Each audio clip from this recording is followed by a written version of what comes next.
नमस्कार, स्वागत है आपका के न्यूज़ में। मैं हूं आपके साथ विशाल पंडित। आप देख रहे हैं के न्यूज़ का खास कार्यक्रम जनहित, और आज हम जनहित में बात करेंगे स्वास्थ्य व्यवस्थाएं धड़ा।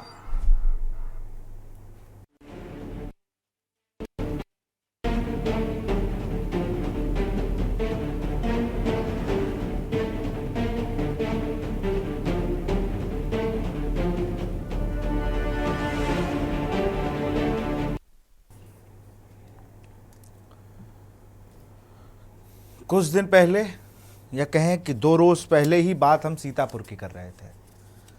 4 दिन 3 वीडियो वायरल, अलग अलग समस्याएं और अलग अलग अस्पताल। सरकारी तंत्र वहां पर भी फेल हो गया था। अब अगर बात की जाए तो फिर से वही व्यवस्था पर हम खड़े हैं। मेरी स्क्रीन पर जो आपको टेक्स्ट दिख रहा होगा उससे आप समझ गए होंगे कि चीज़ें क्या हैं। लेकिन पहले बलिया की बात हम करेंगे। बागी बलिया मशहूर है अपने अंदाज के लिए, अपने तुर्क तेवरों के लिए। वहाँ के जिला अस्पताल में स्थापित सिटी स्कैन मशीन खराब 2 महीने से पड़ी है। इसके चलते मरीजों को परेशानियां तो हो ही रही हैं और निजी लैब में जांच करवाना उन पर आर्थिक मार भी पड़ रही है। जिला प्रशासन मशीन जल्द ही ठीक कराने का दावा कर रहा है।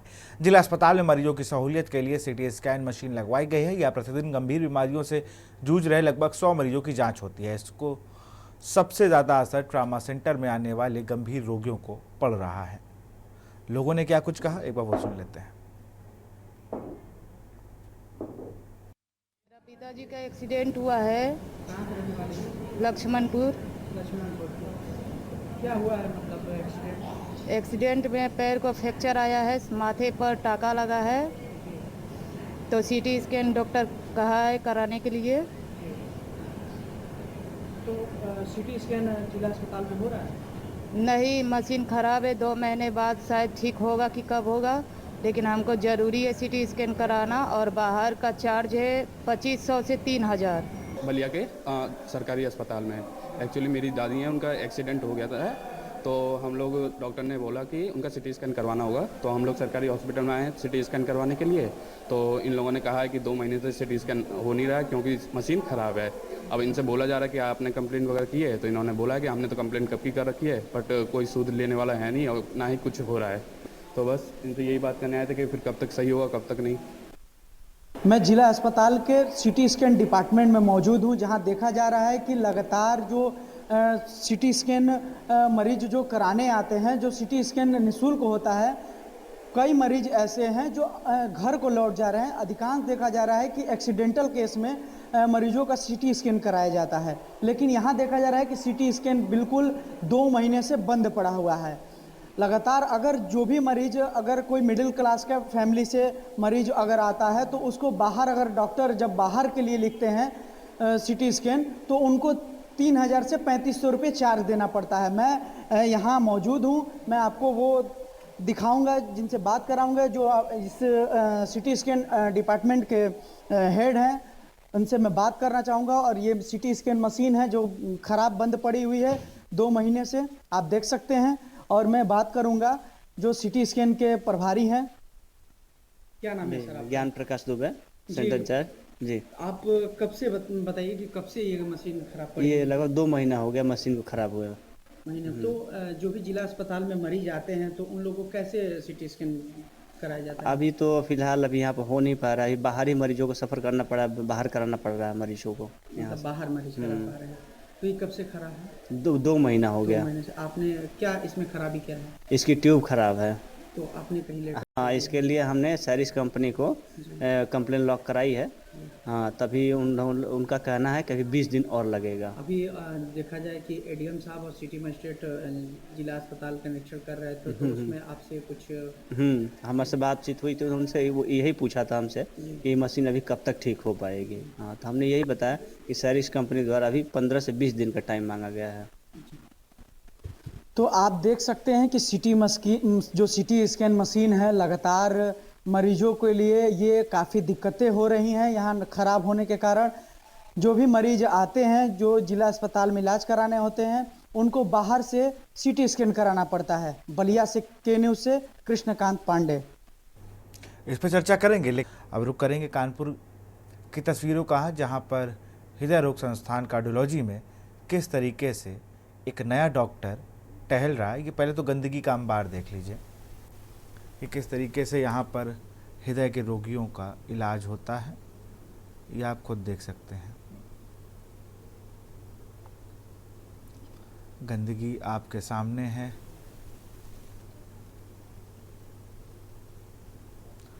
ये देखिए, ये अस्पताल का हाल है। और जो एक और तस्वीर है उसको आप देख के सोच सकते हैं, ये एक नया डॉक्टर कार्डियोलॉजी में शायद अपॉइंट हुआ है जो मरीजों की जांच करने आया हुआ है। ये तस्वीरें बयां कर रही हैं कि कितना सीरियस हैं लोग, स्वास्थ्य व्यवस्थाओं को लेकर वहाँ के जो लोग हैं वो कितना सीरियस हैं। चलिए अगली तस्वीर मैं आपको दिखाऊंगा सीतापुर से, जहाँ 2 घंटे लाइट गायब हो जाती है जिला अस्पताल की। और ये देखिए टॉर्च की रोशनी, यहाँ बिजली तो आती ही नहीं है। अभी पिछले दिनों, ये चौथा वीडियो है 5 दिन के अंदर, यहाँ पानी नहीं आता अस्पतालों में, यहाँ पर स्ट्रेचर नहीं मिलता, यहाँ एम्बुलेंस नहीं मिलती। तो यहाँ चीज़ें इस तरीके से हैं, आप देख सकते हैं कि 2-2, 3-3 घंटे। ये देखिए किस तरीके से इलाज के लिए चीज़ें हो रही हैं। मरीज वहाँ पर टॉर्च की रोशनी में अपना इलाज कराने को मजबूर हैं। एक और दृश्य है, उसे आप देखेंगे तो आपको भी लगेगा कि क्या हम सच में विकसित भारत की ओर हैं। एक व्यक्ति की तबीयत खराब है, एम्बुलेंस वहां आ नहीं सकती। यहाँ पर मैं सिर्फ स्वास्थ्य विभाग नहीं, मैं उन सारे विभागों को कहूँगा, देखिए कैसे रोड नहीं है। अब एक व्यक्ति को खटिया पे ले जाया जा रहा है, ये देखिए इलाज के लिए। यहाँ पर कोई ऐसा रास्ता नहीं कि यहाँ पर एम्बुलेंस या कोई गाड़ी यहाँ पर आ सके। इसी पे आज चर्चा करेंगे। हमारे साथ आनंद राय सपा नेता हैं, बहुत बहुत स्वागत है आपका। आनंद राय देशबंधु दीक्षित हैं, बीजेपी प्रवक्ता, आपका भी बहुत बहुत स्वागत है। संतोष यादव हैं, वरिष्ठ पत्रकार हैं, आपका भी बहुत बहुत स्वागत। डॉक्टर शुभांशु उपाध्याय हैं, आरडीए यूपी से आते हैं, बहुत बहुत स्वागत है आपका। सबसे पहले तो रुख मैं डॉक्टर शुभांशु उपाध्याय का ही करूँगा। शुभांशु, अगर बात की जाए तो आप लोग इन सब चीज़ों को कैसे देखते हैं कि लगातार आप लोग पर भी इस पर सवालिया निशान होता है ना कि कैसे काम करें आप लोग, दिक्कत कहाँ पर आती है इसमें?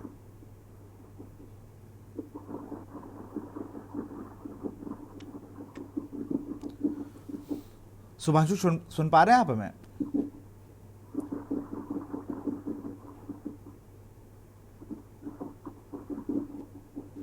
चलिए, शुभांशु जी तक हमारी आवाज़ नहीं पहुंच रही है। हमारे साथ डॉक्टर संतोष यादव हैं, माफ करिएगा, संतोष यादव जी हैं, वरिष्ठ पत्रकार हैं।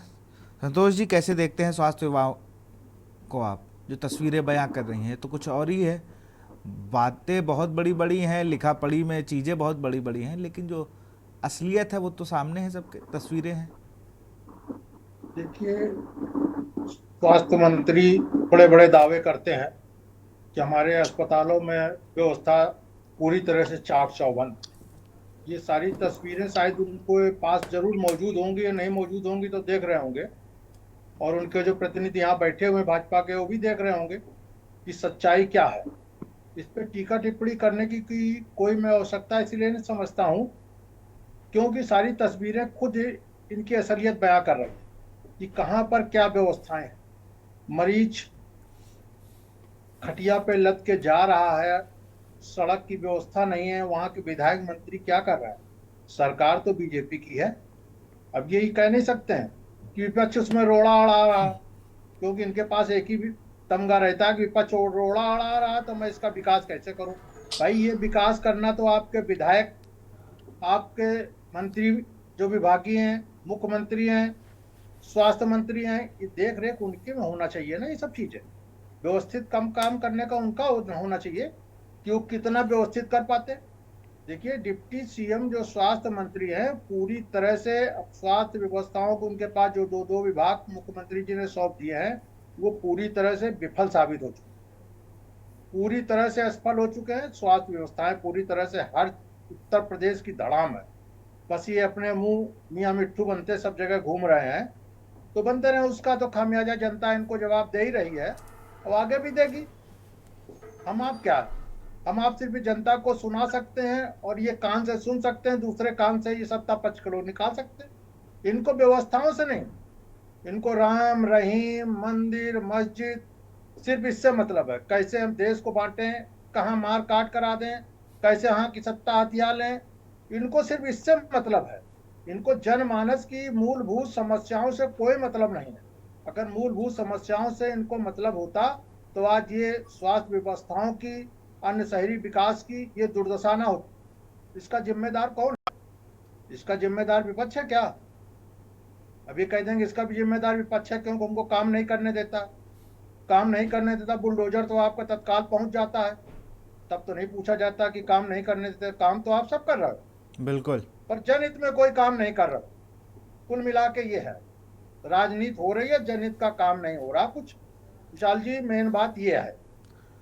देशबंधु दीक्षित जी हैं, क्या कहेंगे इन व्यवस्थाओं को लेकर?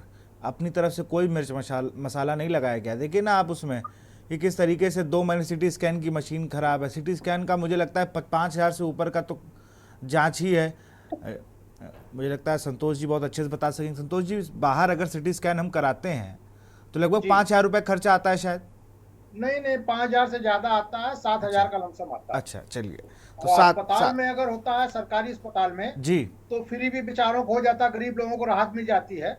इसका अधिकार वहाँ के विभागाध्यक्षों को होता है। जो गरीब मरीज आए, कोई भी आया तो उसका बेचारों का निःशुल्क हो जाता है, मतलब पैसा नहीं पड़ता है। पर इनका क्या है भाई, ये तो कुछ नहीं है, तो बेचारे सबको बर्बाद कर दे रहे हैं। चलिए मैं बीजेपी के देशबंधु दीक्षित से इसका जवाब लूंगा। देशबंधु जी, कैसे काम चलेगा फिर तो? अगर हम अपनी मूल सुविधाओं से हट जाएंगे, हम सिर्फ बात कुछ ही चीज़ों की करेंगे घूम फिर के, हम सिर्फ ये सोचे कि रशिया यूक्रेन में क्या हो रहा है, ये अच्छी बात है कि हम वहाँ पर इन्वॉल्व हैं, लेकिन मूल बात यह है कि हमें चित्रकूट में स्ट्रेचर नहीं मिल पा रहा है। हम विश्व गुरु बनने की ओर है। मैं हर बार ये कहता हूँ कि भाई ये हो क्या रहा है। हम जहाँ एक और अपने आप को विश्व गुरु मान रहे हैं, वहाँ ऐसा विश्व गुरु बनने की ज़रूरत नहीं है जहाँ पर आप मरीजों को स्ट्रेचर ना दे पाएँ, बिजली ना मुहैया करा पाएँ, और आप स्वास्थ्य पर 1 रुपये ना खर्चा कर पाएँ। ये तो मुझे लगता है तो सेटिंग गेटिंग का खेल है कि आप सरकारी अस्पताल में वो मशीन 2 महीने से खराब पड़ी है, अस्पताल के आस पास कोई ऐसी सिटी स्कैन सेंटर। इसमें ऊपर से लेकर नीचे तक सारे अधिकारियों का खेल होता है। चलिए मैं जवाब लेता हूँ, फिर आता हूँ संतोष जी आपके पास। देशबंधु जी,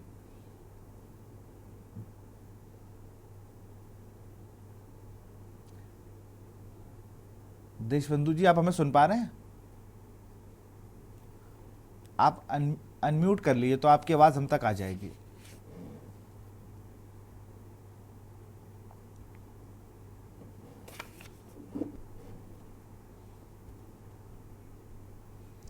आपकी आवाज़, चलिए ठीक है, अब उनकी आवाज़ नहीं आ रही, कुछ नेटवर्क इशू है उनका। आनंद राय, क्या कहोगे आप? आप तो लगातार हमारे साथ कई डिबेटों में शामिल हुए ऐसी चीज़ों को लेकर। कभी छात्रों का मुद्दा होता है तो वहाँ शिक्षा आ जाती, कभी बेरोजगारों का मुद्दा होता है, और लगातार ऐसे मुद्दे हम उठाते हैं। और आज तो स्वास्थ्य सेवाएं हैं, इससे तो कई लोग पीड़ित हो जाते हैं। मैं खुद भी अगर पीड़ित हो जाऊंगा तो क्या करूंगा? ये तो रोज़मर्रा की चीज़ें हैं। अभी मैं जिला अस्पताल से ही आ रहा हूँ। एक मरीज था तो उसके पैर का इलाज होना था। तो डॉक्टर्स जो थे पैसे की डिमांड कर रहे थे, तो मैंने कहा रुको मैं खुद आता हूँ। मैं जब वहां पहुंचा हूँ गोरखपुर जिला अस्पताल पे, तो वहां जो पैसे दे रहा हूँ उनका ऑपरेशन जल्दी हो जा रहा है, और जो पैसे नहीं दे रहा उनका नंबर कल का परसों का नर्सों का दे दिया जा रहा है। तो जो दुखी जनता है वो पीड़ित है। सबसे बड़ी बात है, जो जिला अस्पताल मेडिकल कॉलेज एम्स आपने बनाए, जितने भी डॉक्टर्स हैं, तो ये सब अपनी प्राइवेट क्लिनिक खोल रखे हैं। तो इसकी वजह से वो उनका इलाज सुचारू रूप से नहीं कर रहे हैं। जो जनता जा रही है वो चाह रहे हैं कि इनका इलाज हम यहाँ का करें, और सेटिंग भी कर ले रहे हैं कि तुम वहां आना, तुम्हारा वहां अच्छे से देख लेंगे। यहाँ का मशीनरी नहीं अच्छा है, तो यहाँ का रजिस्ट्रेशन नहीं अच्छे हैं, तो विभिन्न प्रकार की समस्या बता के इनको मरीजों को अपने अस्पताल बुला ले रहे हैं, और अपने अस्पताल बुला के उनसे धन उगाही का कार्य कर रहे हैं। लेकिन उत्तर प्रदेश की सरकार सोई हुई है, और हमारे मुख्यमंत्री जी ब्रजेश जी वो भी सोए हुए हैं। वो उनके कान में जू रेंग रही है माननीय योगी आदित्यनाथ जी तो बांग्लादेश और पश्चिम बंगाल और दुनिया भर की बातें करते हैं। उनको प्रधानमंत्री बनने की जल्दी है, उनको अपना प्रदेश नहीं संभाल रहा है। अपने प्रदेश में क्या हो रहा है क्या नहीं हो रहा है इससे कोई मतलब नहीं। अधिकारी जो बता देते हैं वो सुन लेते हैं और उसके बाद कान में रुई डाल के सो जाते हैं। तो मैं तो यही निवेदन करूंगा कि माननीय मुख्यमंत्री जी, अगर आपसे देश प्रदेश नहीं चल रहा है तो आप कृपया करके इस्तीफा देने का काम करिए, क्योंकि आपसे अब नहीं हो पाएगा। आपका इस 7 साल का कार्यकाल उत्तर प्रदेश देख चुकी है, कोई भी काम सुचारू रूप से नहीं हो रहा है। आप मंत्रियों पे एलिगेशन लगाते हैं। हमारे यहाँ मंत्री संजय निषाद जी निषादों के रहनुमा बनते थे। वो कभी कह रहे थे पिछले दिनों कि मैं लाचार हूँ, मैं बेबस हूँ, मेरी कोई सुन नहीं रहा, मेरी कोई अधिकारी नहीं सुन रहा है, मेरी कोई जिला अस्पताल में अधिकारी नहीं सुन रहा है, डीएम एसपी नहीं सुन रहा है। अरे ये तो पर्सनल क्रेडिट का बात है भाई। आप कभी मंत्री नहीं रहेंगे आनंद राय, तो आपने जैसा बोया वैसा काटने वाली स्थिति होती है ये तो। जी तो मैं यही कह रहा हूँ कि अगर इस सरकार के मंत्री पीड़ित हैं तो आम जनमानस का क्या हाल होगा, मैं यही कहना चाहता हूँ विशाल भैया जी। तो ये इनसे कुछ हो नहीं पा रहा है, ये जबरदस्ती की सरकार चला रहे हैं। और आज अगर चुनाव हो जाए तो ये 50 सीट पाने की स्थिति में नहीं है। जनता बहुत परेशान है। अभी गोरखपुर में गीरा क्षेत्र था, वहां चाकू को नोक पे बलात्कार करने का काम किया गया और उसका वीडियो भी बनाया गया। बताइए कितनी आप गोरखपुर शहर में। चलिए मैं आता हूं आपके पास, मैं वापस आऊंगा आनंद आपके पास। भूपेश द्विवेदी जी हैं, उपाध्यक्ष हैं आरडीए यूपी के। तो माफ करिएगा, डॉक्टर शुभांशु हैं हमारे साथ। शुभांशु बिल्कुल, मैं चाहूंगा नाम सही कर लिया जाए।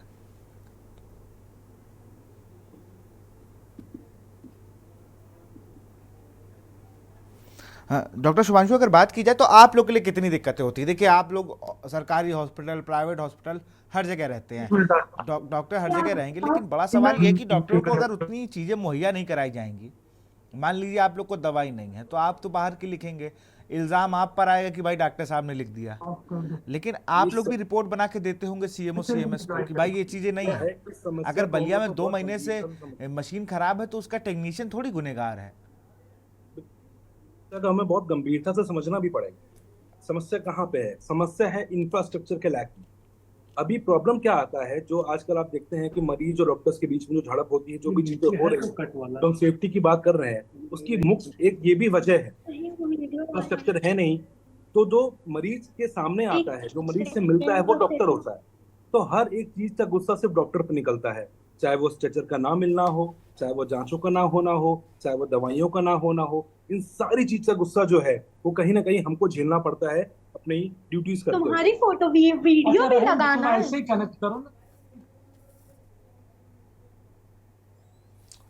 हमको इस बात को समझना पड़ेगा कि जो लैक ऑफ इंफ्रास्ट्रक्चर है, इसको जब तक बेहतर नहीं करेंगे, स्वास्थ्य सेवाएं बेहतर नहीं हो पाएंगी। अगर मैं 2022 का आंकड़ा है मेरे पास, उसके हिसाब से देखा जाए तो यूएस जैसे जो कंट्री है वो अपने जीडीपी का 16% हेल्थ केयर पे यूज करते हैं। बिल्कुल। जर्मनी 12% करता है, और छोटी कंट्रीज जापान, फ्रांस जैसे लोग ये 10% ऑफ देयर जीडीपी को यूज करते हैं हेल्थ केयर सिस्टम में। बट इंडिया 2025 में इनका दावा है इंडियन में कि हम 2.5% ऑफ जीडीपी का यूज करेंगे। तो जब तक ये इंफ्रास्ट्रक्चर अच्छा नहीं होगा, दवाइयां मुहैया नहीं होंगी, सुविधाएं नहीं मिलेंगी, ना हमको ना मरीजों को, तो ये सांच गांठ होके मरीज का इलाज नहीं हो पाएगा। ये बात बिल्कुल सही है, मरीज भी परेशान है और डॉक्टर्स भी उतना ही परेशान है। इन दोनों के बीच का सामंजस्य को समझना पड़ेगा। मैं किसी पॉलिटिकल पार्टीज की बात नहीं कर रहा हूँ, सरकार जो भी हो, लेकिन ये जो हेल्थ फैसिलिटी है ये बहुत ही बेसिक नीड है। जैसे रोटी कपड़ा मकान है, वैसे एक बेसिक नीड है हेल्थ केयर, जो कि हमें बहुत सही तरीके से सुचारू रूप से चलानी ही पड़ेगी। और मुझे लगता है ये लोग भूल गए हैं कि भाई स्वास्थ्य सेवाओं पर ध्यान दे दो। आप हर चीज़ के लिए उतर आते हो, डॉक्टर्स को हर जगह गलत, इसीलिए मैंने कहा ना कि डॉक्टर्स के लिए भी बहुत बड़ी समस्या होती है कि बेचारे वो अपनी कलम से कैसे लिख दें। कि समस्या ही है कि आप ये समझ लीजिए, सरकारी में जो दवाइयाँ आती वो कुछ गिनी चुनी दवाएं आती। आपका डायग्नोसिस कुछ भी हो, आपको दवा वही देनी है, क्योंकि बाहर की दवा आप लिख नहीं सकते, तो आपको वही दवाएं लिखनी है। तो आप बताइए, बीमारी आपको कुछ है, जो दवाएं हैं वही लिखते रहेंगे तो मरीज को इलाज कैसे, आराम कैसे मिलेगा? बिल्कुल। नहीं मिलता है तो डॉक्टर्स पे आता है कि भैया आप इलाज नहीं कर पा रहे हो, आप हमको सही नहीं कर पा रहे हो। तो समस्याएं कहीं ना कहीं आपस में इंटरलिंक्ड है, हर एक चीज एक दूसरे से इंटरलिंक्ड है। जब तक इस चेन को हम नहीं तोड़ेंगे तब तक हम किसी भी तरीके से स्वास्थ्य सेवाओं को अच्छा नहीं कर पाएंगे। इसमें सरकार को भी समझना पड़ेगा और एडमिनिस्ट्रेशन को भी समझना पड़ेगा, चाहे वो कॉलेज का हो चाहे वो डिस्ट्रिक्ट हॉस्पिटल का हो। बिल्कुल। एक दर्शक हमारे साथ जुड़े हुए हैं, जलील खान ऑनलाइन पर। जलील जी अपनी बात को रखें। जी ये तो थैंक्स है, इतना अच्छा मैटर आपने बोलिया, क्योंकि जो जहाँ जिंदगी है वहाँ स्वास्थ्य है। तो नेचुरली हमारा सबसे बड़ा जितने हमारे हॉस्पिटल हैं या PSC CSC में है, एक तो दवाओं का, ये जो अभी हमारे पूर्व दर्शक बोल रहे हैं उसको बिल्कुल सहमत हूँ कि उसमें दवाओं का अभाव रहता है और बाउंड रहते हैं डॉक्टर के लिखना है। एक चीज ये है कि डॉक्टरों की भी जो ग्रीवेंसेस हैं, एक तो डॉक्टर बड़े प्रेशर में काम करते हैं, क्योंकि ज्यादातर मैं इंडप कार्यक्रम में गया था तो डिजास्टर मैनेजमेंट उन्होंने कहा तो सब को हम दवाएं आ गई हैं, लेकिन नेता के प्रकोप को कैसे शांत करेंगे? अब जैसे कुछ ऐसे मसले आते हैं कि इनको हर हाल में ठीक करिए और दवाएं दे नहीं सकते बाहर की, तो नेता प्रकोप से भी हमारे डॉक्टर भयभीत रहते हैं, उन पर असॉल्ट होते हैं, कुछ बुड्ढे लफंगे होते हैं। तो सबसे बड़ी चीज डॉक्टरों की सुरक्षा के प्रति भी संवेदनशील रहे, जैसे वो मरीजों की समस्याओं के प्रति संवेदनशील रहते हैं।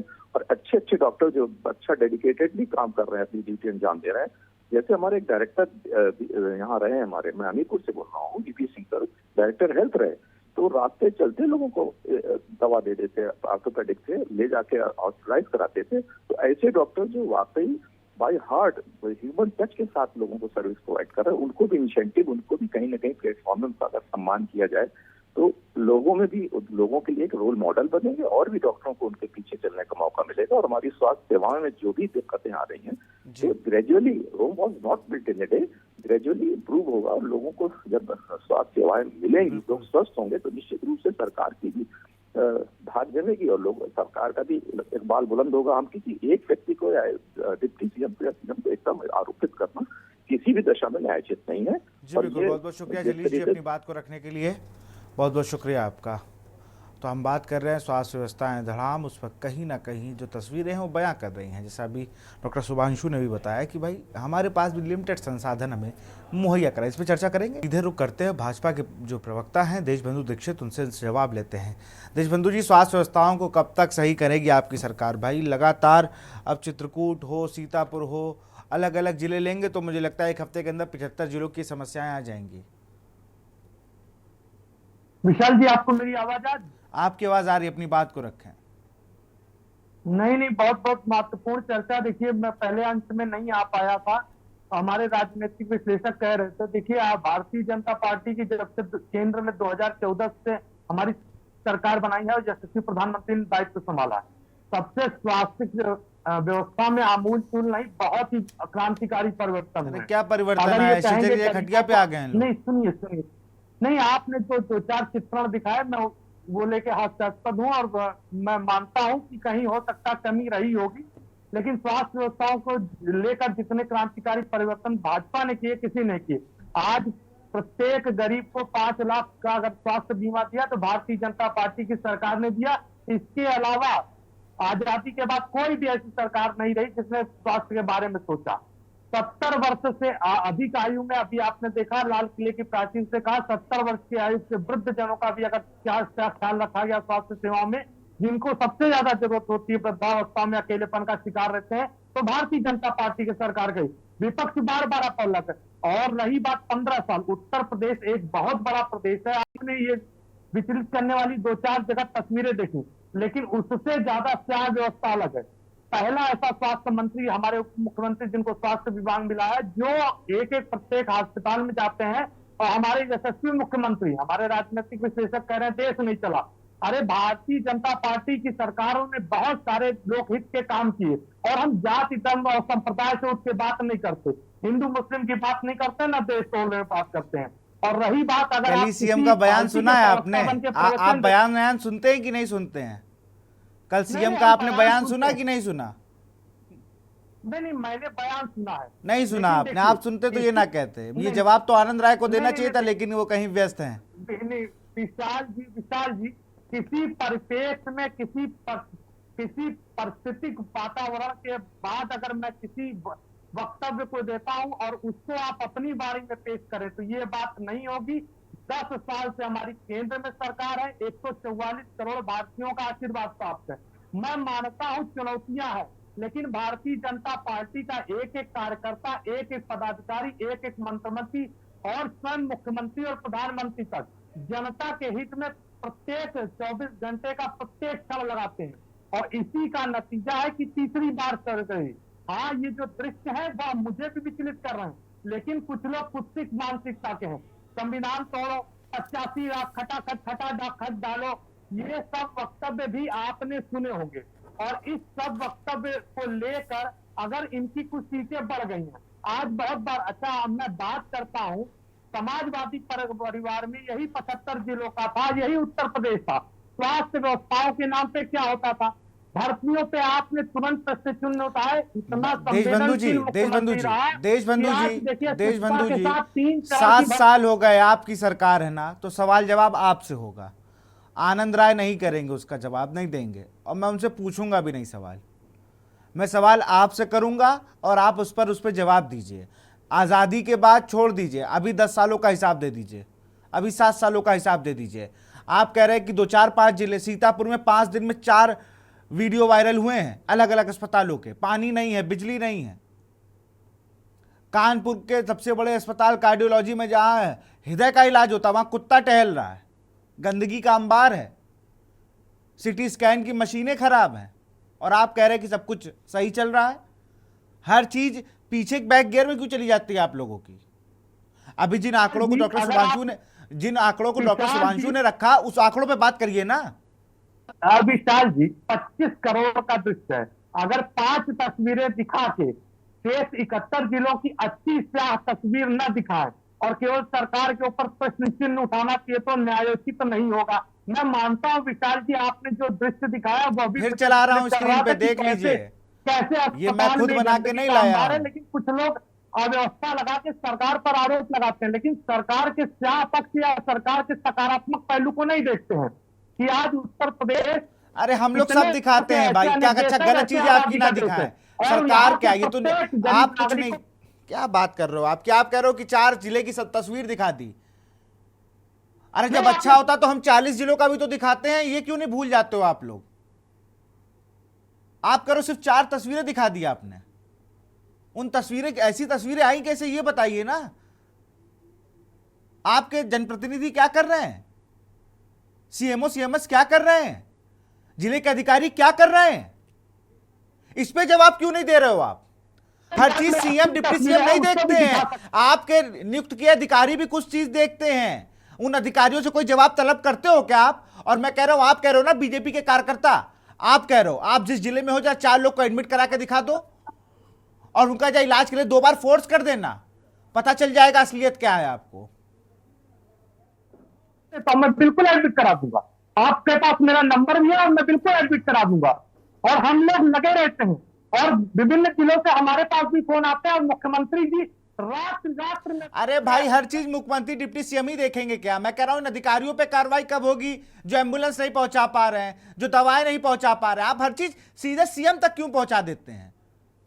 नहीं, कितनी बार बात कर लेता है हर कार्यकर्ता डिप्टी सीएम और सीएम से? बताइए मुझको। जो अधिकारी अगर दोषी है तो उस पर सरकार जरूर कार्रवाई करेगी और हमारी सरकार कार्रवाई करने में कभी पीछे नहीं हटती, चाहे वो किसी भी पद पर बैठा हो, चाहे किसी भी बड़े से पद पर बैठा हो। चलिए आपको रोकूंगा। आनंद राय कुछ कहना चाह रहे हैं। आनंद राय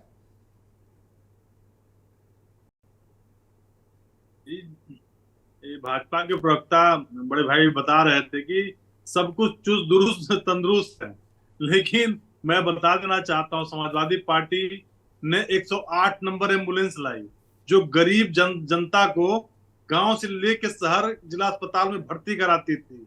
और हमारे नेताओं की कड़ी नजर रहती थी कि अगर कोई डॉक्टर ना काम करे, कार्य करे तो उसको सस्पेंड का रास्ता दिखाया जाता था। यहाँ तो 75 जिलों में आपके सरकारों ने जो अस्पताल का काम कर दिया और जो भर्तियां की, और एक लोक सेवा आयोग उत्तर प्रदेश का, वहां में 56 में 56 टिकट। चलिए उनको बोल लेने दीजिए। देशबंधु जी, आऊंगा आपके पास, आऊंगा डिबेट में समय लिमिटेड रहता है, आपके पास आऊंगा। अभी संतोष जी के पास भी जाना है। चलिए मैं आऊंगा आपके पास। आनंद जी अपनी बात को रखें। जर्जर स्थितियां की उसको सुधारने में इतना वक्त लगा, जो समाजवादी पार्टी ने उत्तर प्रदेश का बेड़ा कर दिया और 15 वर्ष में आऊंगा आपके पास, आऊंगा देशबंधु जी, आऊंगा आपके पास। आपका पूरा मौका दूंगा। आप लेट जुड़े तो मेरी गलती नहीं है, आप लेट जुड़े, मैं आपको पूरा मौका दूंगा। आनंद राय भी बैठे हैं, चाय पी रहे हैं, इनको भी बोलने दीजिए थोड़ा।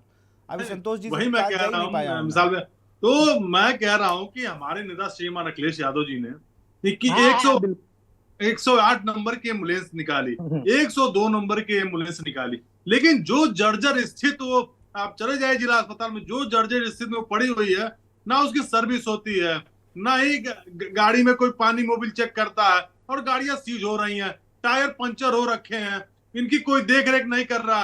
और कह रहा चुस्त दुरुस्त है।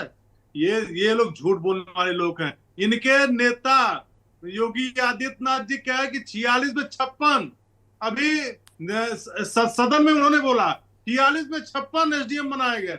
ये झूठ के ये लोग देवता हैं। ये सब कुछ झूठ से शुरू होता है, झूठ पे ही खत्म होता है। जो बोरा लेके वसूली होती थी उसके बारे में बोल दीजिए ना। सारे संसाधन आपने आऊंगा देशबंधु जी, लेकिन इतना समय चलिए आनंद जल्दी अपनी बात खत्म करिए। तुम और मैं बता दूं, जितने भी अधिकारी हैं इतना तानाशाह हो चुके, चाहे वो डॉक्टर्स हो चाहे वो जिला प्रशासन हो, वो आप जाएंगे सीधे मुंह से बात नहीं करते हैं। अगर वो जान जाए कि 100, 200, 500 लोगों की हैसियत आपके पास नहीं है, तो आपका कोई काम करने वाले नहीं है। ये क्या बताएंगे हमको? हम लोग के ऊपर 10-10 मुकदमा लिख गया, आंदोलन करने में मुकदमा लिख गया। यही योगी सरकार चल रही है। हम गलत की आवाज उठाते तो मुकदमा लिख के जेल भेज देते हैं, चार्जशीट दाखिल कर देते हैं। आपकी योजना जो है बड़े पूंजीपतियों के लिए, गरीब किसान मजदूर के लिए नहीं है, गरीब शोषित वंचित इन लोगों के लिए नहीं है। आप दलित वंचित शोषित इन सबका अधिकार छीन रहे हैं, आप आरक्षण खत्म कर रहे हैं। आप क्या बात करेंगे?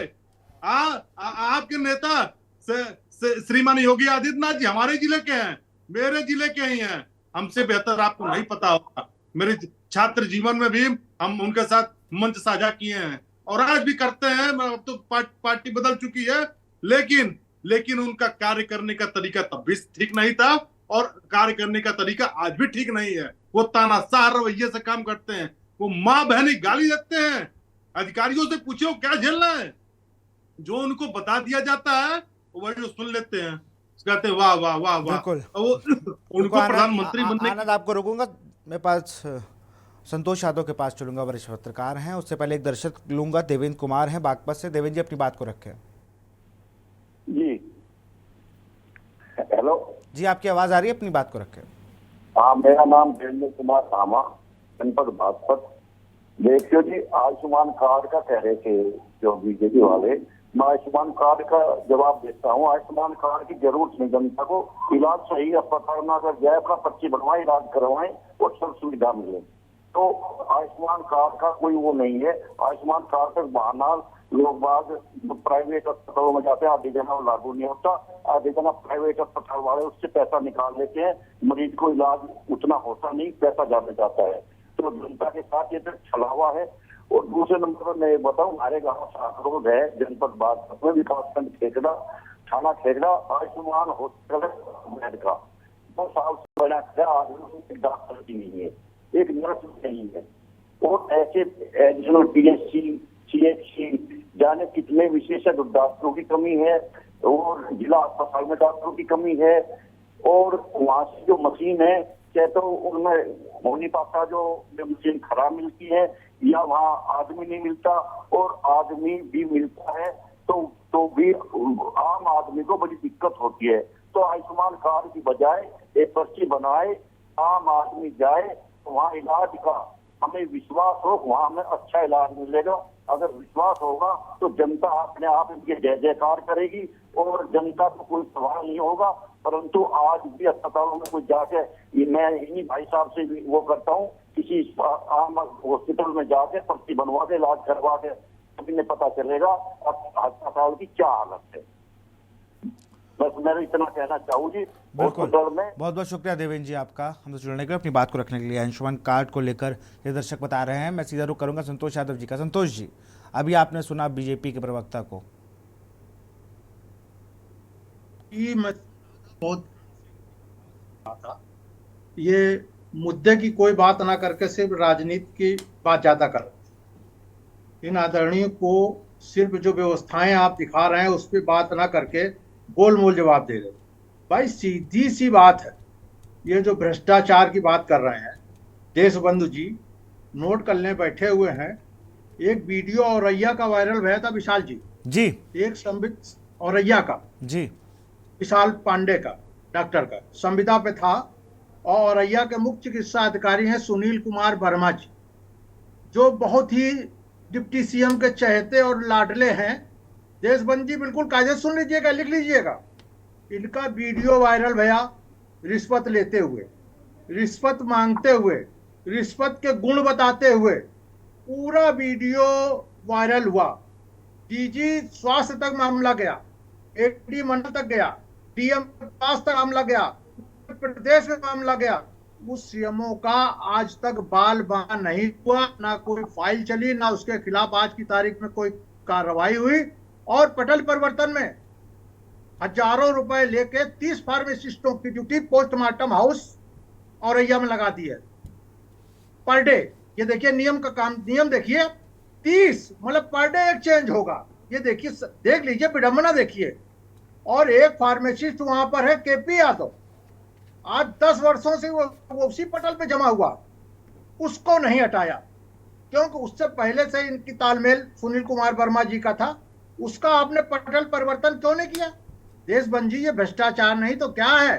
संविदा का कर एक डॉक्टर आपका रो रहा है, प्रदेश स्तर पर पूरी सारे चैनलों ने उसको चलाया, सारे चैनलों ने चलाया, समाचार पत्रों ने छापा, इसके बाद भी आप लोग शर्म की बात कर रहे हैं कि भ्रष्टाचार नहीं है। ये अकांड भ्रष्टाचार की वजह से सीएमओ वहां भ्रष्टाचारी बैठेगा तो नीचे मरीजों को दवाएं बेच दी जाएंगी, सब बेच दिया जाएगा। औरैया मेडिकल कॉलेज का प्रिंसिपल आपने क्यों भगाया? कर्नल को भ्रष्टाचार में, डीएम ने उसको पकड़ा भ्रष्टाचार में, सीडीओ ने पकड़ा भ्रष्टाचार में, शासन ने पकड़ा भ्रष्टाचार में, उसको तलब किया और वो इस्तीफा देके भाग गया। उसकी जांच कराई आपने कि कितना उसने भ्रष्टाचार किया? क्यों नहीं भाई कराई? केवल वो इस्तीफा देके भाग गया तो साफ सुथरा हो गया। तो इस तरह से भ्रष्टाचार जो हो रहे हैं, जब तक आप अधिकारियों पर अंकुश नहीं लगाएंगे, सबसे बड़े तो भ्रष्टाचारी आपके अधिकारी हैं। जब आपका अधिकारी भ्रष्टाचार करेगा तो नीचे वाले वसूली करके आपको कहां से जेब भरेंगे?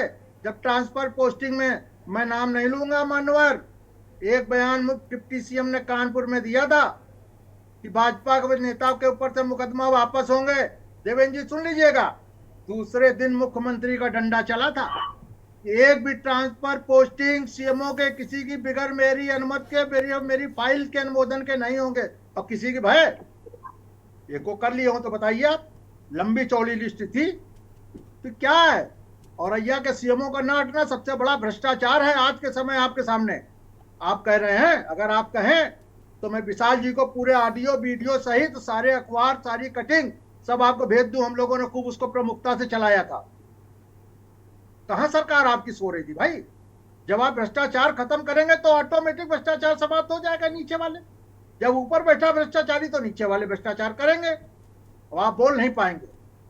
ये चीज का बहुत बड़ी जवाब ले लेते हैं वो बहुत प्रखर प्रवक्ता है, हर चीज का जवाब देते हैं। संतोष जी, बंधु जी जवाब दीजिए। विशाल जी पता नहीं किस प्रकरण की बात कर रहे हैं। मैं भी स्वास्थ्य परिवार का हूं। अब मैं व्यक्तिगत पे आ जाता हूं। मेरे चाचा दिनेश और देवरिया से 2 साल पहले सेवानिवृत्त रहे। 35 साल की सेवा में वो किसी भी प्रकार के उच्च पद पर जा सकते थे, लेकिन जब मैंने मैं आपकी जानकारी के लिए बता दूं, मैं आपकी जानकारी के लिए बता दूं कि वो 30 साल से मेडिकल बीट ही कवर कर रहे हैं संतोष यादव। उनका मुख्य काम वो क्राइम और स्पोर्ट्स नहीं देखते हैं, वो भी मेडिकल बीट ही देख रहे हैं वो सालों से। प्रदेश में मेडिकल बीट में माहिर हूं। चलिए संतोष जी उनकी बात पूरी हो जाने दीजिए। संतोष जी उनकी बात पूरी हो जाने दीजिए। सेकंड 35 वर्ष का शासन करके और डिप्टी सीएमओ के पद से सेवानिवृत्त हुए। वह आदमी भी अपना प्राइवेट क्लिनिक खोल सकता था किसी बड़े शहर में, लेकिन देवरिया और आजमगढ़ अम्बेडकर नगर जैसे जनपदों से डिप्टी सीएमओ के रूप में सेवानिवृत्त की आज भी हजारों सांसद के उदाहरण है। तो जब मैंने उनसे पूछा कि आप किसी बड़े प्राइवेट नर्सिंग होम में प्रैक्टिस नहीं कर सकते थे, आपने उस जमाने में एमबीबीएस किया 35 साल की सेवा के बाद, और आज हजारों डॉक्टर उनका नतमस्तक है। मैं भी उस परिवार का हूँ। आपने किसका उदाहरण दिया, लेकिन अच्छे भी उदाहरण, लेकिन दिक्कत यह है सरकार के सकारात्मक पहलू को आप नहीं देखते। हम मानते हैं आयुष्मान कार्ड देने में कभी भारतीय जनता पार्टी ने हिंदू मुसलमान सिख ईसाई तो नहीं किया। अरे घूम फिर के बाद यहाँ क्यों आ जाती हिंदू मुस्लिमों पे भाई? विचार भी देखिए, बात उसकी होती है। 15 साल में ये अभी हमारे सपा के प्रवक्ता जी कर रहे थे 108 एम्बुलेंस की बड़ी चर्चा कर रहे थे। अरे जब 75 जिले के जर्जर अस्पतालों को ये नहीं सुधार सके, 15 वर्ष ये सपा बसपा के साथ कांग्रेस के साथ यहाँ सरकारें रही। और आपको बता दें, मैंने कहा था भारतीय जनता पार्टी सुनिए, अरे संतोष जी सुनिए तो मेरी बात, जो आपने बोला, मैं अगर 35 साल के बाद मुख्यमंत्री के नेतृत्व में दोबारा सरकार आ रही है तो इसका मतलब है हमारा मुख्यमंत्री प्रत्येक प्रयास कर रहा है। मैंने कहा था चुनौतियां कम है, आपने एक उदाहरण दिया, मैं उस परिवार का पुत्र हूं और मैंने भी पूछा, और आपको जब मैंने अपने परिवार, आप इसके बारे में पता कर सकते हो। मेरे परिवार में भी सब डॉक्टर से लेकर नहीं है तो आप अच्छे सकारात्मक, लेकिन आपने कोई आपको सच्चाई ना बताए, देशबंधु जी, कोई आपको सच्चाई ना बताए। जो आप कहे वही सब लोग बताएं। अगर आप अच्छा बोल रहे हैं तो आनंद राय भी अच्छा बोले, डॉक्टर सुभांशु भी अच्छा बोले, संतोष यादव भी अच्छा बोले। आपकी कोई आपकी कमियां आपको कोई ना बताए, ये गुस्ताखी हो जाती है। को नोट करिए, का डॉक्टर रो रहा था, आपका डॉक्टर था, उससे पैसा लिए, डॉक्टर से डॉक्टर पैसा ले रहा, वो आज भी बैठा हुआ है। 31 फार्मासिस्ट औरैया में पोस्टमार्टम हाउस में लगा दिया, लिखित में है, मान लीजिए ना सूची। मैं कब कह रहा हूँ आप लोग बेमान नहीं, तो आप बता दो सपा के शासनकाल में का कत्ल हुआ, उनके बारे में भी तो जवाब मांग लीजिए। अरे भाई सपा देखो उस ईमानदारी से। नहीं तो हमने तो बोला तो, आपने 400 तस्वीरें दिखा के पूरे उत्तर प्रदेश की सरकार पे तस्वीर उठा दिया। आपने 2-4 तस्वीरें दिखा के यशस्वी मुख्यमंत्री का उठा दिया, आपने पूरी स्वास्थ्य व्यवस्था पे तस्वीर उठा दिया। अरे ऐसे अपनी बात को इस तरीके से रखने से काम नहीं चलेगा भाई। स्वास्थ्य सेवाओं को सही कैसे करना है, सपा अखिलेश यादव नहीं करने आएंगे। सत्ता में आप है, सवाल जवाब आपसे होगा। आनंद राय थोड़ी जिम्मेदारी लेंगे, आप अपनी कोई जिम्मेदारी ले नहीं रहे हो। जिन आंकड़ों को डॉक्टर सुभांशु ने रखा, उन आंकड़ों का एक बार जिक्र कर लेते ना तो मुझे तसल्ली हो जाती कि 2025 में हमें उम्मीद है कि 2.5% अपनी जीडीपी का, अगर मैं सही हूं डॉक्टर सुभांशु, तो इतना ही है ना आंकड़ा। ये आंकड़ा हम खर्च करेंगे। अन्य देशों में जो चल रहा है 10% अपनी जीडीपी का, ये आंकड़ा आपने क्यों नहीं रखा? इस आंकड़े को रखिए ना, आप तथ्यों पे आ जाइए। स्ट्रेचर क्यों नहीं मिल पा रहा? कितना महंगा स्ट्रेचर आता है? विधायकों को नई फॉर्च्यूनर लेने की मंत्रियों को मिल जाती परमिशन, अध्यादेश पटक के अपना हाथ पास हो जाता है, तनख्वाह बढ़नी हो, सब लोग एकजुट हैं। पेंशन विशाल जी, पेंशन लेंगे, और पेंशन 10 बार विधायक हो 10 बार की पेंशन, इसमें नहीं आप लोग सोचोगे। दोनों पार्टियों से अगर मैं कहूं, अगर अखिलेश यादव समाजवादी पार्टी इतना अच्छा काम कर रही होती, उस सत्ता में क्यों हटते? फिर वो उनको हटा के जनता ने आपको चुना ना, 2 बार चुना, उसके बाद भी आप उनको कोस रहे हो। एक बात आपने ये नहीं की कि डॉक्टर सुभांशु ने जो आंकड़े रखे, उन आंकड़ों को सरकार तक हम ले जाएंगे। कभी हम आरडीए के एसोसिएशन को बुलाएंगे, उनसे बैठक करेंगे। एक बार ये कह देते ना आप कह रहे हो कि आप लोग को सिर्फ नकारात्मकता दिख रही है और कुछ अच्छी चीज दिख ही नहीं रही सरकार की। हमसे ज्यादा अच्छी चीज दिख भी नहीं रही है आपको, ये भी बता दूं मैं आपको। आप ही के विधायक सांसद लेटर लिखते हैं, हम लिखवाते हैं क्या उनसे कि भाई साहब बिजली नहीं आ रही है, मंत्री जी को लेटर लिख दिया, वायरल कर दिया। आप ही के विधायक थे ना मिश्रा जी, जो बयान दे रहे थे कि भैया अभी चुनाव हो गया, सरकार नहीं आएगी। ये हमने करवाया था क्या? ये तो आप लोग करवा रहे हो। और अब आप लोग एक आंकड़े पे बात नहीं की आपने, कितने आयुष्मान कार्ड बने, कितने डॉक्टरों की और नियुक्ति होगी। आपने एक बार ये नहीं कहा कि हमारी सरकार में इतने मेडिकल कॉलेज बने। आपको ये सब कहना चाहिए था कि हमारी सरकार लगातार स्वास्थ्य सेवाओं पर अच्छा काम कर रही है। आपने सिर्फ आते ही आपने कहा पहले अंश में मैं जुड़ नहीं पाया, फिर आनंद राय ने कहा कि वो मेरे ऊपर 10 मुकदमे हैं तो आप उस पर लग गए। संतोष यादव ने कहा कि भ्रष्टाचार है तो आपने कहा कि मैं स्वास्थ्य महकमे से ही आता हूँ और मैं भी स्वास्थ्य महकमे से आता हूँ, मेरे परिवार के बहुत सारे लोग डॉक्टर हैं, तो मैं क्या करूं, उनसे बात करना बंद ना और अय्या के सीएमओ पे आइए, संविदा कर्मचारी विशाल पांडे पे आइए, डॉक्टर हैं। चलिए मैं सबको रोकूंगा, डॉक्टर शुभांशु के पास चलूंगा और एक बार आप बता दीजिए सही तरीके से किस तरीके से स्वास्थ्य सेवाओं को हम सुधार सकते हैं। अगर पॉलिटिकल पार्टीज को अगर हम लेंगे तो ऐसा ही शोर होता रहेगा।